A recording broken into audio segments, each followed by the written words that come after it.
hailed his factory's breakthrough at the Thai Grand Prix, insisting the result reflected a genuine step forward for the RSGP rather than a crisis at Ducati. Rivola praised Marco Bezzecchi's pace and the collective performance of Aprilia's riders, while urging measured optimism as the championship moves on. Marc Márquez took a pragmatic view of a turbulent opening weekend in Buriram, where a sprint penalty and a dramatic rear-wheel failure denied him stronger results. The reigning champion framed the weekend as a mix of progress in his recovery and bad luck, stressing that he prioritized managing his physical condition over chasing tire performance in the race. Ducati arrived at Buriram expecting to pick up where it left off last year, but the Thai Grand Prix instead exposed vulnerabilities. Aprilia's Marco Bezzecchi dominated, snapping Ducati's long run of supremacy and leaving the factory with a weekend of questions. Yet beneath the headline setbacks there were signs Ducati's situation may not be terminal, even if the short-term promises more hard work. Yamaha's new M1 V4 endured a bruising debut at the Thai Grand Prix, prompting the factory's general manager Paolo Pavizio to step in and address the media after an unusually muted post-race paddock. With 4 Yamaha riders finishing at the back of the field and the team electing to shield its riders from questions, Pavizio painted a frank picture. The project is behind where it needs to be, but the factory is committed to a hard, methodical recovery. Don't forget to click subscribe button and the bell icon for Moto GP news update.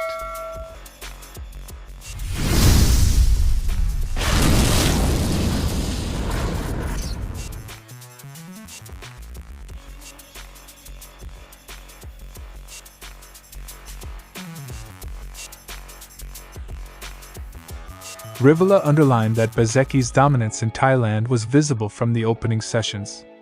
The Aprilia boss said he believed Marc Márquez's on-track assessment that Bezzecchi was the fastest rider at Buriram, and he took that as confirmation the team had found a strong package for the circuit. From day one, Bezzecchi was clearly the fastest on track. That single lap and race pace speed translated into a controlled Grand Prix win after a turbulent Saturday, validating Aprilia's winter work. Rivola was careful to frame the weekend as Aprilia's achievement rather than Ducati's collapse. He argued that Ducati's problems were not necessarily systemic and suggested Aprilia's package simply suited Buriram exceptionally well. The implication is that Aprilia may have found a broader performance window rather than exploiting a one-off weakness in rivals. If Aprilia's gains are transferable to other tracks, the championship picture could shift. If they are circuit-specific, the balance may reassert itself elsewhere. Rivola reserved praise for all 4 Aprilia riders, singling out Jorge Martin for an especially impressive recovery and Ogura for aggressive, opportunistic overtakes. He highlighted the team's depth, Bezzecchi, Martin, Fernandez and Ogura, as evidence of a package that is easier to ride, turns well and brakes effectively. What Martin has done this weekend is impressive. Strong performances across the roster suggest Aprilia's improvements are not limited to a single rider's setup or style. Despite the optimism, Rivola urged caution. It is only the first race and the championship remains long. He stressed humility and respect for rivals while expressing belief in Aprilia's resources and people. The message was clear: celebrate the result, but continue working. That balanced stance acknowledges both the significance of Buriram and the need to avoid complacency as the calendar moves on. Massimo Rivola's assessment frames Buriram as a milestone for Aprilia rather than a nadir for Ducati. With Bezzecchi's win and strong team results, Aprilia have signaled they can compete at the front. Whether that form endures will be revealed across the next rounds. For now, Rivola's tone is confident but measured, a team buoyed by success, aware that the championship is a marathon, not a single sprint. Márquez finished second in the sprint only to be demoted after a stewarding decision, then saw a promising comeback in the Grand Prix and abruptly when his rear tire failed following a curb strike. Despite the 0 points in the race, he described the weekend as very good, personally, noting steady improvement in how he felt on the bike. It's been a very good weekend for me, personally. I'm happy with how I gradually felt. The results did not reflect the rider's sense of progress. Mechanical misfortune and a contentious penalty masked encouraging signs in his pace and confidence. Márquez revealed his race plan was shaped more by physical considerations than tire strategy. Still recovering from last season's challenges, he deliberately rode conservatively early on to preserve his shoulder and stamina, accepting temporary position losses to ensure he could attack later. More physical than tire-related. I'm uncomfortable. If I'm uncomfortable, I have to manage it. And that's what I was doing today. That measured approach explains his late race charge before the sudden rim failure ended his comeback, and underlines how recovery can dictate race tactics for elite riders. Márquez described the tire blowout as a freak outcome of a curb impact, something he said had never happened to him in testing despite repeated curb use. He accepted the incident as bad luck but emphasized the safety aspect. He chose a conservative line when the rear stepped out to avoid a worse crash. I'd probably hit it 100 times in testing and nothing had ever happened. The consequence was 0 points. The episode highlights how circuit features and extreme conditions can produce rare mechanical failures, even for the most experienced riders. Márquez acknowledged Aprilia and KTM had made clear gains, with Marco Bezzecchi and Pedro Acosta showing strong early form.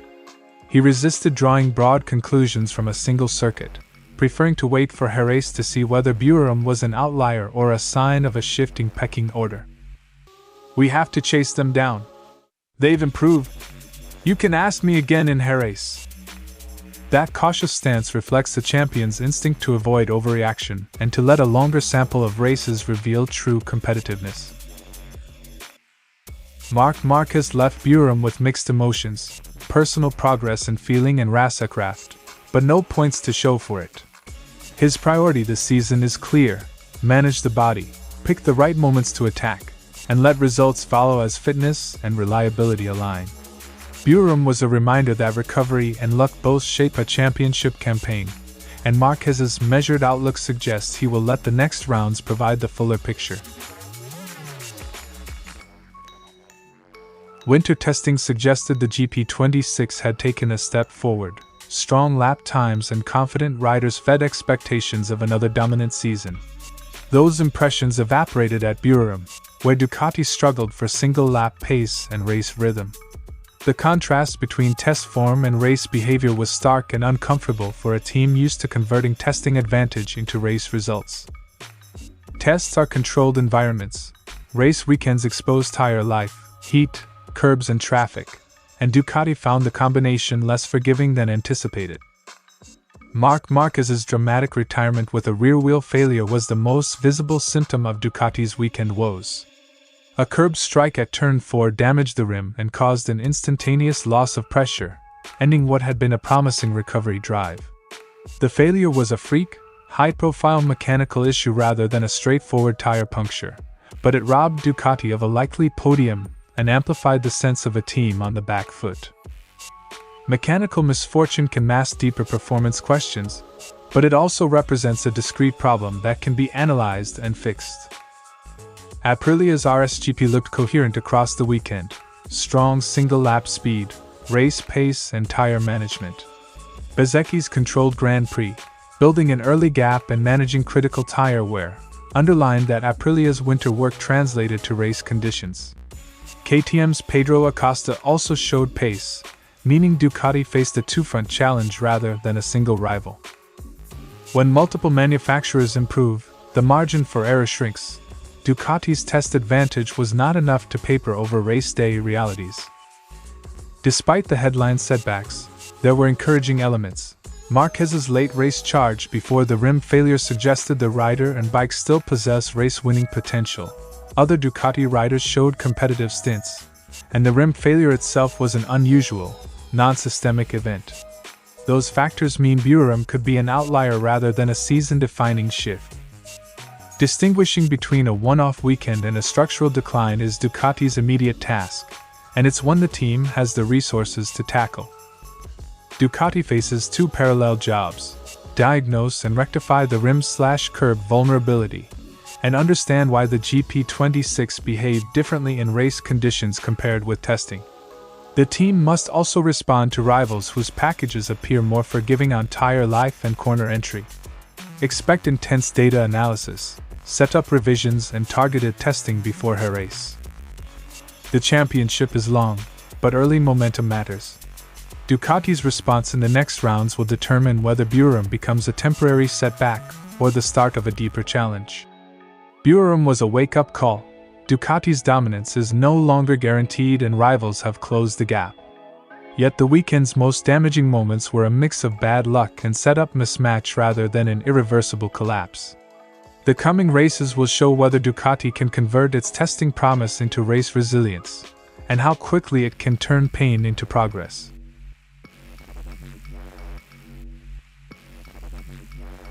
In an unprecedented move, Yamaha prevented Fabio Quartararo, Alex Rins, Toprak Razgatlioglu and Jack Miller from speaking to the press after the race, instead sending Pavizio to explain the situation. The decision reflected both the riders' frustration and the company's desire to present a unified, measured response while work continues behind the scenes. At this point, I think it's right for me to explain where we are. The gesture underlined the seriousness with which Yamaha views the shortfall and the need to protect its riders from an emotionally charged media spotlight, while engineers regroup. Pavizio acknowledged a clear performance deficit. The best Yamaha finished 14th, almost 31 seconds off the winner. He said the team expected to sacrifice some single-lap speed to gain race consistency with the new package, but the race revealed larger issues over a full distance. The M1V4's early struggles were not a surprise to the factory, but the scale of the gap was.